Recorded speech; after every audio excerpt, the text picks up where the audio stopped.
మా ఇంట్లో పరిస్థితి ఎలా ఉంటదంటే, రోజు మా లక్కీ గాడితో మొదలయ్యి, మా లక్కీ గాడితోనే ఎండ్ అవుతదండి. ఈడు చూసారా ఎంత క్యూట్‌గా గంతులేస్తున్నాడో! ఈరోజు వీడికి బ్లూ డే అనమాట. బ్లూ డే అంటే వాళ్ళ స్కూల్‌లో సెలబ్రేషన్స్ చేసుకుంటారు కదా! మాక్సిమం మనందరికీ తెలుసు. ఆ బ్లూ డ్రెస్ వేసుకొని దానికి సంబంధించిన ఏదైనా ఆబ్జెక్ట్ గానీ, ఫ్లవర్ గానీ, చార్ట్ గానీ ఏదైనా పట్టుకెళ్ళొచ్చు. కానీ మాకు ఇంట్లో బొమ్మలు ఎక్కువైపోయి బొమ్మలిచ్చి పంపించేస్తున్నాం అనమాట. చార్ట్ ఏసినట్టు చింపేస్తున్నాడు. సరే ఇంక వీడు వెళ్ళిపోయిన తర్వాత అసలు యుద్ధమే మొదలైపోద్దనమాట. పెద్ద యుద్ధం. ఈ యుద్ధానికి ఈయన్ని పంపించి ముందు పొద్దున ఒక చిన్న యుద్ధం అయితే జరుగుతుందండి. ఆ చిన్న యుద్ధం ఏంటంటే ఇల్లు తుడుచుకొని, ఇల్లు మాఫులు పెట్టుకొని, బయట తుడుచుకొని, బయట శుభ్రం కడుక్కొని, ముగ్గులు వేసుకొని, ఫ్రెష్ అయ్యి టిఫిన్ వేసి టిఫిన్ పెట్టి వీడికి పంపించిన తర్వాత మధ్యాహ్నానికి యుద్ధం అనమాట. ఈ మధ్యాహ్నానికి యుద్ధం చేసేటప్పటికి మధ్యలో ఇవి ఎంత అల్లరి చేస్తాయంటే కిటికీలు ఎక్కేస్తాయి, నన్ను వంటగదిలో పని చేసుకోనివ్వు, ఈ వీటి హెయిర్ అంతా బాగా ఈ మధ్య బాగా రాలిపోతుందని చెప్పి అసలు ఇంట్లోకి అయితే రానివ్వట్లేదు. ఎందుకంటే మా బొడ్డోడు కూడా చిన్నోడే కదా, అందుకని చెప్పి మ్యాక్సిమం బయటే ఉంచుతున్నాను, అన్నీ బయటే పెడుతున్నాను.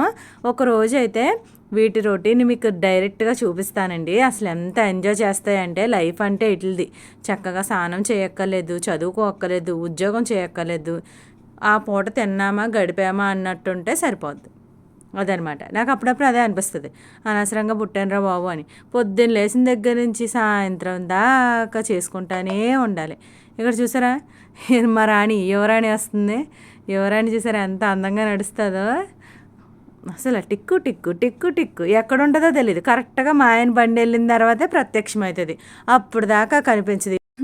ఈవిడికి ఏమైనా పెట్టేసి నేను కూడా కొంచెం నా బొజ్జ పొట్టలో ఏదైనా పడేసి, బొజ్జ పొట్ట ఏం కాదులేండి పెద్ద పొట్టే, కానీ కొంచెమే వేస్తాను. వేసేసిన తర్వాత ఈ చేప ముక్కలన్నీ నీట్గా కడిగేసుకోవాలి. ఈసారి విశేషం ఏంటంటే ఓన్లీ చేప ముక్కలు నాకు, రమ్యకి, ప్రియాంకకి అంతే. ఎందుకంటే మా హస్బెండ్ ఇవంటే చేపలు ఇవాళ తినరని చెప్పారు. ఇంకా మా లక్కీ గడికి బాక్స్లోకి చేపల కూర పెట్టలేం కదా. ఈ లోపు శుభ్రం చేస్తూ ఉంటే ఎవరో వచ్చి తాటిగారులు ఇచ్చారండి. అసలు ఈ సంవత్సరం నేను తాటిగారులు వేయలేదు, కానీ నేను తాటిగారులు వేస్తే ఈ నెల వీడియోలు అన్నీ తాటిగారులతోనే సరిపోయేదేమో. అన్ని వేసేదాన్ని, నాకు రావు, నేర్చుకుంటాకనమాట. అన్ని తాటికాయలు అన్ని సరుకులు పాడు చేసేదాన్ని. సర్లే ఈ సంవత్సరం అసలు పెద్ద ట్రైల్ వేయలేదు, ఎందుకంటే మనకు తినే వాళ్ళు ఎవరో లేరు. వేసుకున్న దగ్గర నుంచి పంచుకోవటం ఎక్కువైపోయింది, పంచిన దగ్గర నుంచి వీళ్ళకి ఎక్కువైపోయి పెడుతున్నారు అని మాటలు ఎక్కువైపోయినాయి. సరేలే ఎందుకులే మనకని చెప్పి అసలు మొత్తానికి చేయలేదు. కానీ దేవుడు ఉన్నాడండి.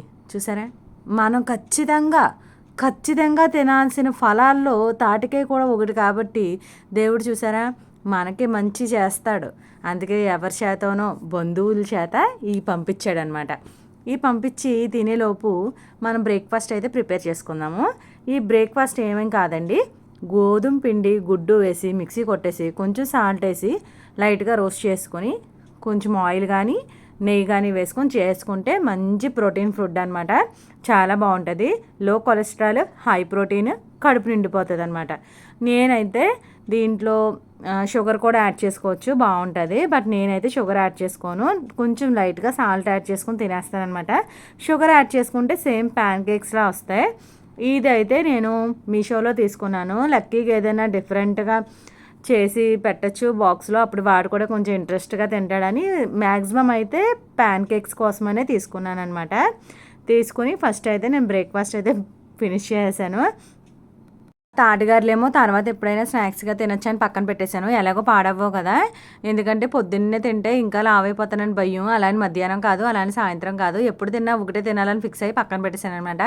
ఇంకా నా హెల్దీ బ్రేక్ఫాస్ట్ తినేసి కొంచెం అన్హెల్దీ కాఫీ అయితే తాగేశాను. ఈ కాఫీ తాగకపోతే నాకు బుర్ర పని చేయదండి బాబా, అందుకని ఈ కాఫీ అయితే దీన్ని వదలలేకపోయి తాగేశాను అనమాట. ఏంటక్క ఇంత టైం తీసుకుంటామా, వారు వంట ఎప్పుడు చేస్తావా అని అనుకుంటారేమో. కాదండి, పొద్దున్నే లేచి అన్నీ చేసుకొని లక్కీని స్కూల్కి పంపి మళ్ళీ వంట చేసి స్కూల్కి బాక్స్ పట్టుకెళ్ళి గ్యాప్లో నాకు కొంచెం టైం అయితే దొరుకుతుంది. అది అరగంట లేదా 40 నిమిషాలు. ఈ 40 నిమిషాల్లో నేను ఫుడ్ని ఎంజాయ్ చేస్తానమాట. లేదంటే ఫుడ్ కూడా ఎంజాయ్ చేయకుండా ఎలా తినేస్తామండి బాబు, నా వల్ల అయితే అసలు కాదు.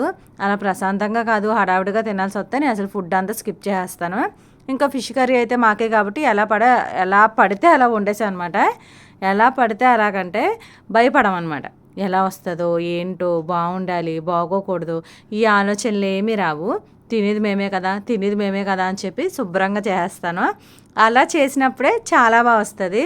ఆచితూచి ఇంత ఇంగ్రీడియంట్స్‌కి ఇంత మసాలా ఇలా అని వేసినప్పుడు అది అస్సలు బారాదు. ఇలా పిచ్చి పిచ్చిగా వేసేసినప్పుడు బాగా వస్తది.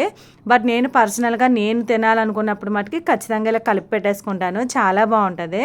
నాకు పేస్ట్ చేసింది కూడా ఇష్టమే కానీ ఇలా కలిపి పెట్టిన టేస్ట్ అయితే చాలా బావుంటదనమాట. సో, తెచ్చిన చేపలకి సగం వరకు తీసుకున్నాను. మీకు అందరికీ తెలిసిందే కదా! ఈ బండ ముక్కలన్నీ పులుసు పెట్టేసి సన్న ముక్కలన్నీ ఫ్రై పెట్టేస్తాను. దీంట్లోకి చక్కగా ఒక పెద్ద నిమ్మకాయ సైజ్ అంత చింతపండు తీసుకొని దాన్ని పులుసు తీసేసి ఈ చేపల కూరలో వేసేస్తానమాట.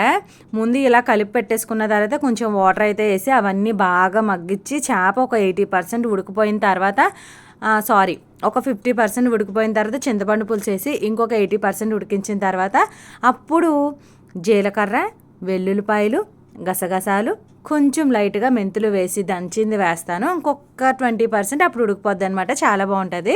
ఇంకా మా లక్కీగడ్ బాక్స్‌లోకి అయితే కొంచెం కోడిగుడ్డు పులట వేసి బాక్స్ పెట్టేశాను. ఇంకా పెరుగన్నం అయితే మా హస్బెండ్‌కి అనమాట. ఈరోజు చేపలు తినని చెప్పారు కదా!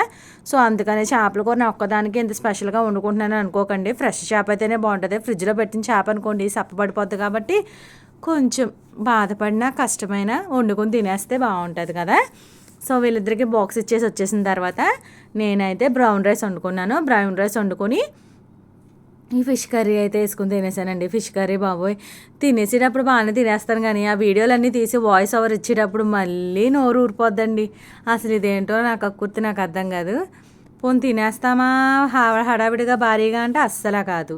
అంతేనండి ఇంక వాళ్ళకి. ఇంక వీటికంటారా చేప తింటే మోషన్స్ అవుతుందని పెట్టట్లేదు. అదే అనమాట ఈ ఆరాటం పోరాటం కిటికీ దగ్గరకు వచ్చి.